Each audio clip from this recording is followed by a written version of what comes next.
Bienvenidos a la clase de hoy. Hoy es la segunda actividad académica de la unidad número 3. Es decir, hoy tenemos el sexto encuentro de la cátedra. Veo conectados a David Duque, Pedro Sánchez, Jacqueline Jobs, Ana Blanco y Jessica Mora. Bueno, bienvenidos a la clase. Se van a ir incorporando más, están ingresando más compañeros. Bueno, vamos a iniciar con el tema de la fase de juicio. La fase de juicio. La semana pasada nosotros hablamos del juicio oral y público y nos estacionamos exactamente en el tema de la práctica probatoria. Es decir, el tema de la recepción de las pruebas. Vamos a ir trabajando de la mano con el Código Orgánico Procesal Penal. Y nos ubicamos entonces en el artículo 336 del Código, que dice lo siguiente: recepción de las pruebas. Después de la declaración del acusado, el juez procederá a recibir la prueba en el orden indicado en los artículos siguientes, salvo que considere necesario alterarlo. Es decir, indica la norma que hay un orden fijado por el código, pero que puede ser modificado siempre y cuando resulte necesario. Por ejemplo, supongamos que para determinada fecha, determinado día de audiencia de juicio oral, concurre o están convocados un experto del laboratorio criminalístico del 6CPC y 2 testigos. Resulta que el experto no acudió por un motivo que justifica su ausencia. Mas, sin embargo, hay 2 testigos esperando ser llamados a la sala. En esa circunstancia, bien puede el juez diferir, si se quiere, o fijar nueva fecha para el testimonio del experto y proseguir con el desarrollo del juicio a través de la práctica de los testigos. El artículo 337 del Código señala exactamente que los expertos deben responder, si se quiere, a las preguntas que le formulen las partes y el tribunal. Entonces también le permite a los expertos el poder consultar notas y dictámenes sin que la declaración obviamente pueda ser reemplazada por la lectura. Normalmente en el desarrollo del juicio ocurre lo siguiente: se ha promovido y se ha admitido como prueba un determinado dictamen pericial, una experticia de cereales o una experticia química realizada sobre determinada sustancia estupefaciente y psicotrópica. Y entonces el experto necesita, por razones de tiempo, ante tantos procedimientos, ¿verdad?, evaluar o revisar a través de la lectura para recordar algunos aspectos de ese caso y le suministran el documento a fin de que pueda ilustrarse o recordar parte de lo que está fijado en ese dictamen pericial. Una vez que ocurre eso, procede el experto a narrar el contenido, a explicar el contenido de ese dictamen pericial, el método empleado, en fin, la conclusión a la que llega. Y en ese caso, pues las partes, entiéndase aquí el fiscal del Ministerio Público o el abogado defensor, pueden hacerle algunas preguntas sobre el contenido de esa experticia, y si el tema no ha quedado suficientemente claro, puede también el juez de juicio formular también preguntas a ese experto. Pero ¿qué se debe hacer antes de oír la declaración, bien sea del experto o del testigo? Antes de ello, el juez debe identificarlo, ¿verdad? Debe tomarle el juramento de ley, fijar y precisar exactamente la identidad personal, las circunstancias por las que acude al juicio a fin de declarar, ¿verdad? Y luego tomarle el juramento de ley para que diga la verdad y solo la verdad. Y luego el juez le va a conceder el derecho de palabra para que explique lo que sabe al respecto en cuanto a su propio dictamen pericial, y luego al finalizar el relato, pues el juez permite un interrogatorio por las partes, cumplido por las partes, un interrogatorio que realiza el fiscal primeramente, y luego la defensa. ¿Por qué primero el fiscal? Porque es un medio de prueba que ha sido promovido, en este caso, por el titular de la acción penal, que es el fiscal del Ministerio Público. En consecuencia, luego de rendir el testimonio, al igual ocurre en el tema de los testigos, primeramente el fiscal formula el interrogatorio una vez que ha culminado su exposición o su relato bajo el juramento, tal cual lo señala el artículo 339 en cuanto exactamente a los expertos. Luego tenemos los testigos. Después de haber agotado ya la práctica probatoria pericial a nivel de a través del testimonio de los expertos, pasan a ser llamados a la sala los testigos, uno por uno. Seguidamente el juez procede a llamar a los testigos. Comienza por los que haya ofrecido siempre el Ministerio Público.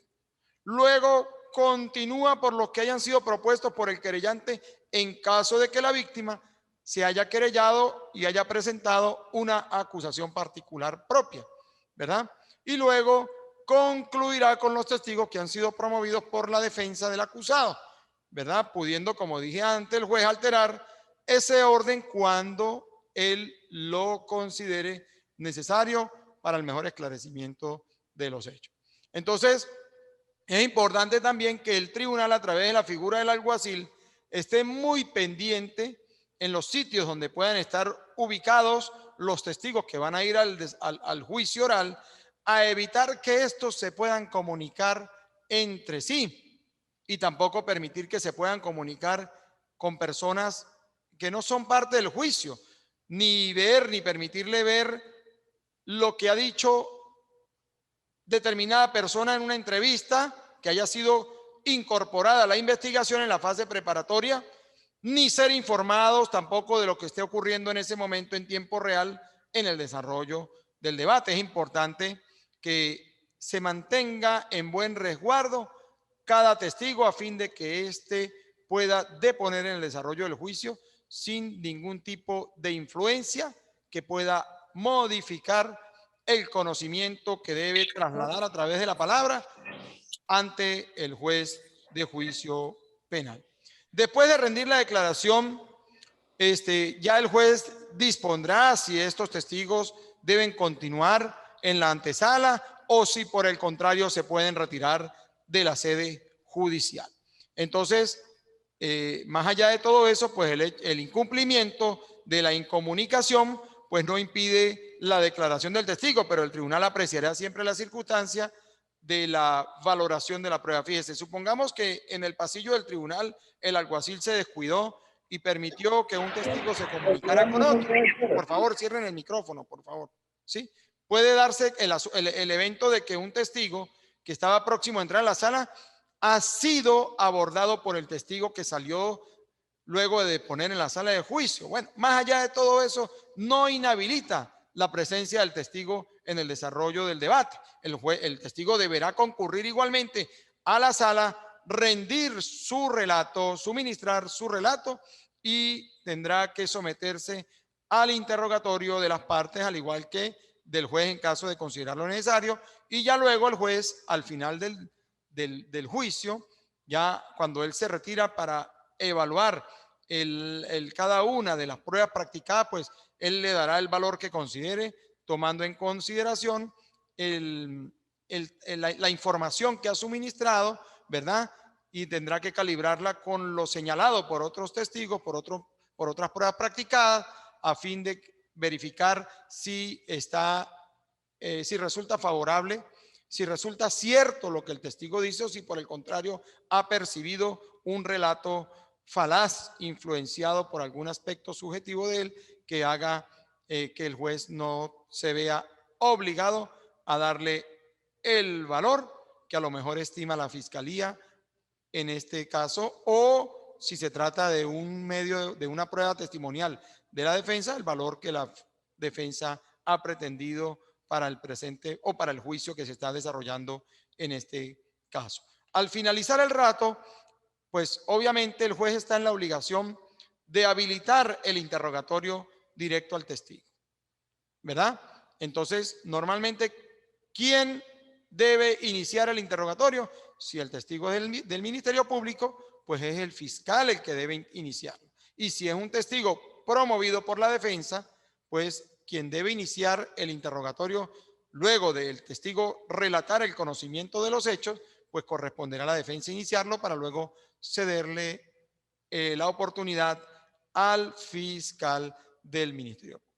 Hay otros medios de prueba que están fijados en el artículo 341 del Código Orgánico Procesal Penal, que son documentos. Vamos a ubicarlo en el Código Orgánico Procesal Penal. Dice, otros medios de prueba. Los documentos serán, por favor, cierren los micrófonos. Ajá. Otros medios de prueba. Los documentos serán leídos y exhibidos en el debate con indicación de su origen. El tribunal, excepcionalmente con acuerdo de todas las partes, podrá prescindir de la lectura íntegra de documentos o informes escritos o de la reproducción total de una grabación, dando a conocer su contenido esencial u ordenando su lectura o reproducción parcial. Los objetos y otros elementos ocupados serán exhibidos en el debate, salvo que alguna de las partes solicite autorización al juez para prescindir de su presentación. Las grabaciones y elementos de prueba audiovisuales se reproducirán en la audiencia, según su forma de reproducción habitual. Dichos objetos podrán ser presentados a los expertos y a los testigos durante sus declaraciones, a quienes se les solicitará reconocerlos e informar sobre ellos. Fíjense aquí este tema de la exhibición de los objetos. Imaginémonos en un caso que se ha producido un robo, pero el robo ha tenido lugar a través del uso de una pistola. Y resulta que el arma que se traslada al juicio para el debate no es una pistola, sino es un revólver. Fíjese la importancia que tiene aquí el tema de la cadena de custodia para garantizar el principio de mismidad de la evidencia. Por ejemplo, fíjense, si llegamos al juicio y el defensor ha notado que la evidencia ha sido sustituida en la sala de resguardo, más allá de que pueda estar la experticia de reconocimiento técnico y comparación balística de esa pistola, él podría pedirle al juez la exhibición de esa arma que ha sido utilizada para la ejecución del delito, y si se encontrare un objeto distinto, en este caso un arma distinta a la inicialmente hallada en poder del sujeto, pues estaríamos incurriendo en una violación flagrante del principio de mismidad de la evidencia, que genera un efecto nocivo para la valoración de la prueba.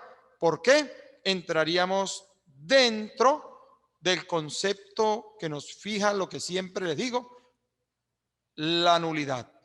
¿Por qué? Toda prueba obtenida con violación del debido proceso es nula. Ese no fue el objeto utilizado por el sujeto durante la ejecución del hecho punible. ¿Y dónde se prueba? ¿En qué fase se prueba?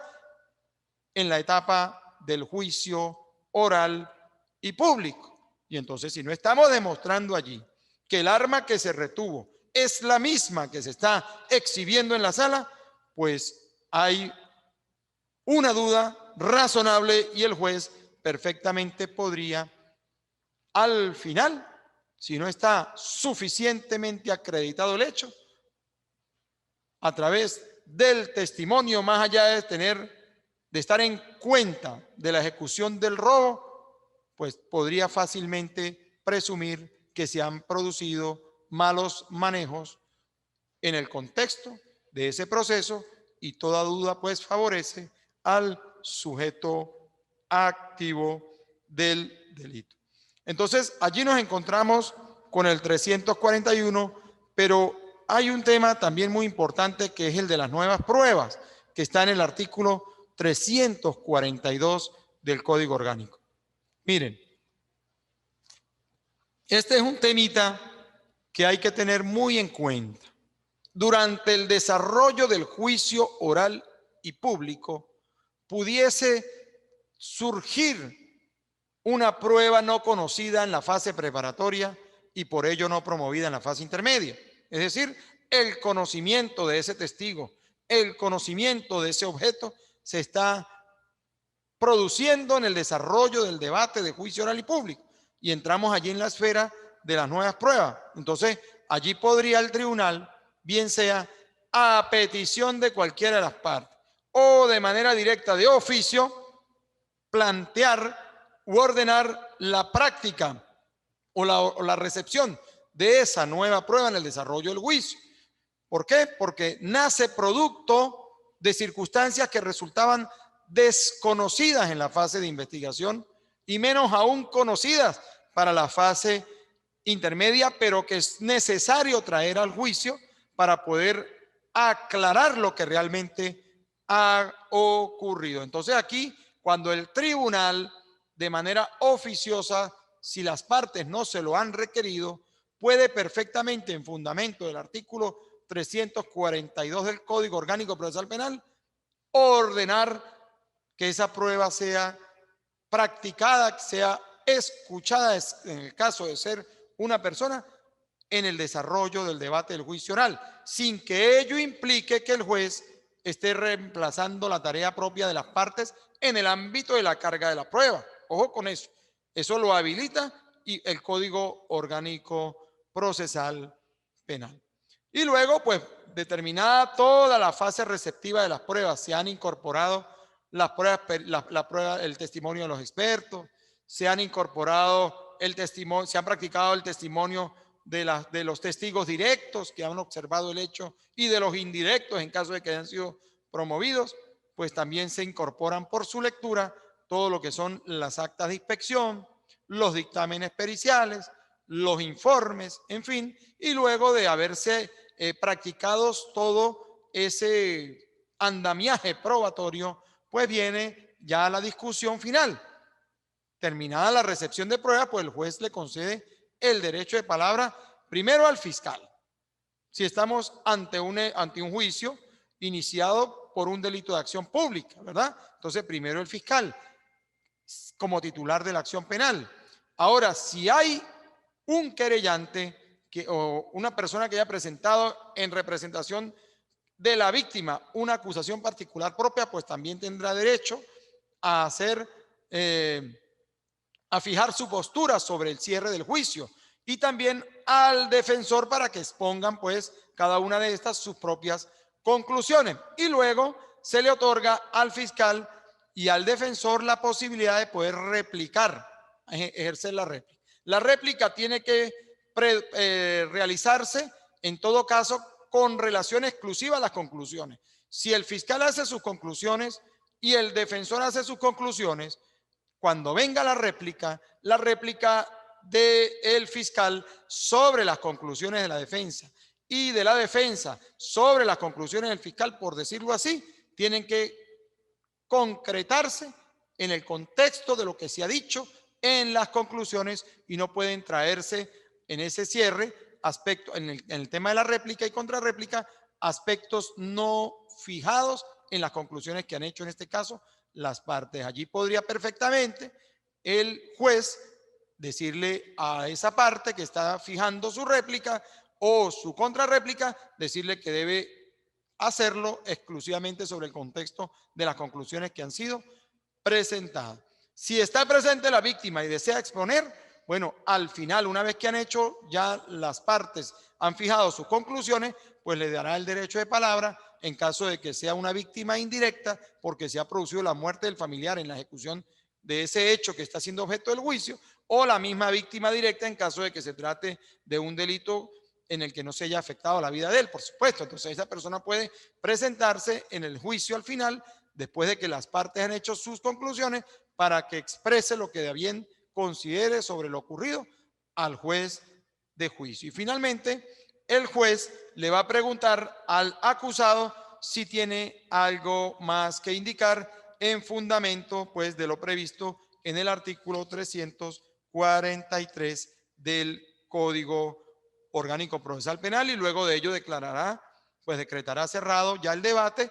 Entramos en la fase de deliberación conforme lo prevé el artículo 344 del Código Orgánico Procesal Penal, y ya cerrado el debate, pues el juez se retira a realizar su sentencia y luego convoca a las partes exactamente para un tiempo no muy largo, posterior al cierre del debate, pero eso sí, ese mismo día, ¿verdad? A fin de imponerlos del contenido de la decisión o del dispositivo del fallo, como dije antes, en fundamento del artículo 344 del Código Orgánico Procesal Penal. Y ya luego entramos en el tema propio de la sentencia, pues la sentencia siempre deberá ser dictada el mismo día y siempre debe ser pronunciada en nombre de la República y debe contener los requisitos fijados en el artículo 346 del Código Orgánico Procesal Penal. Debe ir mencionado el tribunal y la fecha en que se dicta la decisión, el nombre y apellido del acusado, ¿verdad? Y otros datos que sirvan para determinar la identidad personal de esta persona, la enunciación de los hechos y las circunstancias que hayan sido objeto del propio juicio, la determinación precisa y circunstanciada de los hechos que el tribunal ha estimado acreditados, la exposición concisa de sus fundamentos de hecho y de derecho, y la decisión pues debe expresar bien claro si se trata de un sobreseimiento o si se trata de una absolución o condena del acusado, especificándose en este caso, como lo dice la norma, con claridad las sanciones que se le vayan a imponer y la firma del juez. Ahora, ¿qué ocurre cuando tenemos, qué significado tiene la sentencia absolutoria y qué significado tiene la sentencia condenatoria? Bueno, la sentencia absolutoria, ¿qué hace? Ordena la libertad del imputado.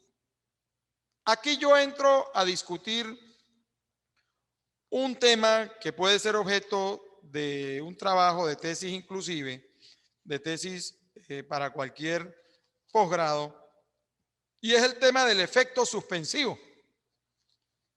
Fíjense, si el juez, conforme el artículo 348, luego de haberse producido todo ese debate y toda esa práctica probatoria, considera que el acusado es inocente y lo absuelve, ¿verdad? Perfectamente podría en este caso el defensor hacer uso de la figura del efecto suspensivo que está dispuesto en el artículo 430 del Código Orgánico Procesal Penal. La interposición de un recurso suspenderá la ejecución de la decisión, salvo que expresamente se disponga lo contrario. Ahora, ¿en qué circunstancias se ve obligado el juez a no darle la libertad a la persona absuelta durante el desarrollo del juicio? Cuando se vea, cuando la persona resulte absuelta de alguno de los delitos que establece ese parágrafo único como excepción del Código Orgánico Procesal Penal, el parágrafo único del artículo 430, y tiene que ver con algunos delitos graves, homicidio, violación, delitos que atenten contra la libertad, integridad e indemnidad sexual de niños, niñas y adolescentes, secuestro, delito de corrupción, en fin, delitos que causen grave daño al patrimonio público, de la administración pública, en fin, ahí están los delitos. Ahora yo me pregunto algo. Nosotros tenemos el principio de autonomía del juez dispuesto en el artículo 4 del Código Orgánico Procesal Penal y dispuesto en el artículo 26 de la Constitución. Y yo pregunto, ¿cómo queda el principio de autonomía del juez cuando un recurso que interpone un funcionario distinto a la rama judicial le impide a él ante una absolutoria poder materializar la libertad de esa persona? ¿Cómo queda ese principio de autonomía del juez? Y es importante destacar esto. ¿Por qué? Porque en fecha 12 de junio o de julio, no recuerdo, del año 2017 exactamente, 12 de junio, la Sala Constitucional dictó una sentencia con carácter vinculante, que es la sentencia 537 del Código, de la sentencia 537 de la Sala Constitucional, donde modificó la literalidad prácticamente del artículo 305 en su único aparte del Código Orgánico Procesal Penal, aduciendo la Sala que lo que hacía era con ello salvaguardar el principio de autonomía del juez. Y es que, ¿qué ocurría antes? Cuando el fiscal solicitaba un sobreseimiento de la causa durante la fase de investigación y el juez de control lo negaba, este juez de control lo regresaba al fiscal superior. El fiscal superior tenía dos opciones: o ratificarlo o rectificarlo. Si lo ratificaba, el juez de control se veía obligado, más allá de no estar de acuerdo, a decretar el sobreseimiento, dejando a salvo su opinión en contrario. Es decir, quedaba sometida a la voluntad del juez a no decretarlo, pero a la vez se veía obligado a decidir conforme lo fijaba la fiscalía, más allá de él estar en contra de esa solicitud de sobreseimiento porque consideraba que no era necesariamente dable. Entonces, ¿qué dijo la sala? No puede condicionarse el principio de autonomía del juez. Y dijo, no, a partir de ahora, el juez de control no puede someterse a la ratificación que haga el fiscal superior. Por el contrario, lo rechaza, se lo devuelve a la fiscalía para que el fiscal ordene a otro fiscal continuar con la investigación. Entonces, si el principio de autonomía cabe allí, ¿por qué no podría adaptarse sobre el tema del efecto suspensivo? Si hemos pasado por toda una etapa procesal garantista, como lo es la fase de juicio oral y público, en el que se ha producido el debate a la luz de los principios rectores de la inmediación, de la contradicción, de la oralidad, de la publicidad, y el juez ha encontrado inocente a la persona y la ha absuelto, ¿por qué esta persona tiene que seguir detenida por un recurso interpuesto o anunciado oralmente por el fiscal del Ministerio Público? Es una figura que en mi concepto resulta revisable desde el punto de vista del principio de primacía constitucional. ¿Por qué? Porque si el juez, en función al principio de autonomía, que lo fija el 26 de la Constitución y lo reafirma el 4 del Código Orgánico Procesal Penal, no puede someterse su voluntad a un recurso que a lo mejor incluso resulta infundado, porque ya se ha demostrado en el desarrollo del juicio que ha sido inocente la persona. Entonces, es un tema de sumo interés y yo quiero, por favor, que ustedes lo estudien bien desde el punto de vista de la norma, porque eso va a ser materia de examen. Va a estar dentro de las preguntas que yo a ustedes les voy a fijar en la próxima evaluación. Y quienes tengan la intención de hacer un posgrado más adelante, desde el punto de vista, bien sea una maestría, una especialización, les sugiero que evalúen ese tema a los efectos de una investigación, bien sea en nivel de trabajo especial de grado o trabajo de maestría, porque es un tema bastante interesante. Bueno, ¿nos quedan cuántos minutos? 5 minutos, nos quedan 5 minutos. Mire, yo quería también tratar con ustedes brevemente, por favor, un aspecto que no hemos podido repasar todavía de manera idónea, como es el tema de las excepciones fijadas en el artículo 28 del Código Orgánico Procesal Penal. Las excepciones y sus efectos. ¿Qué son las excepciones? Yo quiero que presten atención a esto. Yo quiero que ustedes presten atención a esto y les pido, por favor, que revisen el tema de las excepciones en la fase de juicio oral. Ahí en el código lo van a encontrar de manera muy puntual. Vamos a tratar de ilustrarles exactamente el artículo. Las excepciones están en el artículo 28 del Código Orgánico, pero a los efectos del juicio oral y público están regidas en el artículo 32, 33 y 34 del Código Orgánico Procesal Penal. Es importante que lo revisen en sus hogares porque pudiese salir alguna interrogante sobre el tema de las excepciones. Sin embargo, ¿qué son las excepciones? Son defensas que las partes pueden oponer, bien sea de fondo o bien sean de forma, dirigidas ¿a qué? A neutralizar la acusación en función del derecho que se aspira materializar en la decisión. Esas son las de fondo.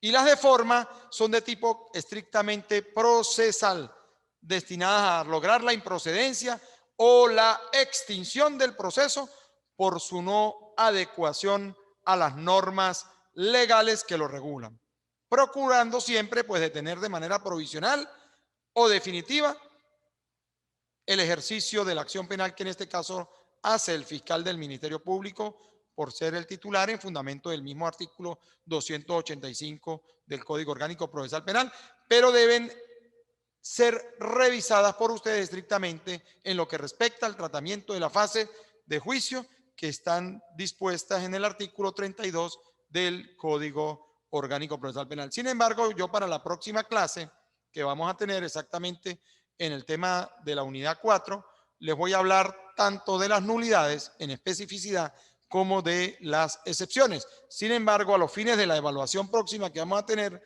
no sé si sea la otra semana o la de arriba, luego de la próxima, yo quiero que por favor revisen el tema de las excepciones. Estudiense el artículo 28 del Código Orgánico con el 32 también del Código Orgánico Procesal Penal. Bueno, ya por el día de hoy quiero cerrar el encuentro.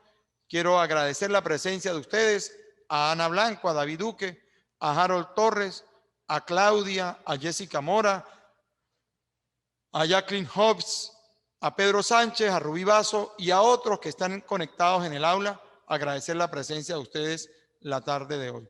Seguimos en comunicación, por favor, no nos apartemos del aula. Cualquier inquietud me la envían a través del aula. Tratemos de hacer uso de esa herramienta que nos permite la tecnología y sigamos estudiando para poder cumplir de manera efectiva con cada una de las tareas. Le quiero decir algo adicional. No descarto, pongan el mayor empeño a esta evaluación de la unidad 3. No descarto hacer la última evaluación de manera oral, observándolos uno a uno, organizándolos por grupos, por favor. Es posible que eso vaya a ocurrir. Entonces, es posible que la última unidad sea evaluada a través de la cámara, como lo estamos haciendo hoy el día, en este momento a través de este tipo de comunicación. Yo organizaría grupos de A5 con determinados horarios para poder conectar y trabajar sobre la base de una comunicación verbal a fin de evaluar el conocimiento que han obtenido a través de estas clases y del contenido del material que está publicado en el aula. Me despido de ustedes, no sé si tengan alguna inquietud que hacer, alguna interrogante antes de cerrar. Nos queda un minuto si alguien quiere formular alguna pregunta. Buenas tardes, doctor. Le habla Pedro Sánchez. ¿Cómo está? Muy buenas tardes. Profe, una pregunta. Profe, la pregunta es la siguiente. En la parte de derecho civil y en la parte de derecho penal, las pretensiones, se habla también de pretensiones, en el caso penal la víctima y las excepciones el imputado, pero en la parte civil también se habla de lo mismo. No, en la parte civil tenemos las cuestiones prejudiciales. ¿Ok? Okay, entonces siempre nosotros tenemos la parte penal son las excepciones. Las excepciones son una forma de oponerse a la persecución penal. Unas, cuando son de fondo, pueden poner fin al proceso en efecto inmediato del artículo 34 del Código Orgánico Procesal Penal, exactamente 34 numeral 4. Cuando se produce alguna de las excepciones previstas en el 28 numerales 4, 5 y 6, pues eso puede conducir al sobreseimiento de la causa.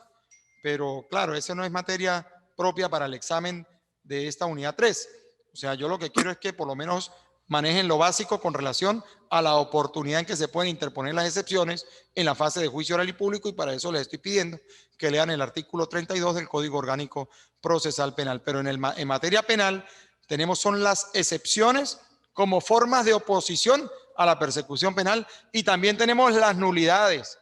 Estamos hablando en este caso del artículo 174 al 180 del Código Orgánico Procesal Penal, y tiene que ver con las nulidades relativas y absolutas, pero eso va a ser objeto de tratamiento en la unidad número 4. Bueno, que tengan una feliz tarde todos. Nos seguimos. Si quieren, envíenme la pregunta al aula y yo con mucho gusto se la respondo. No tengo ningún inconveniente. Y si quieren hacérmela al celular, igual me lo pueden hacer. 0414-077-9971.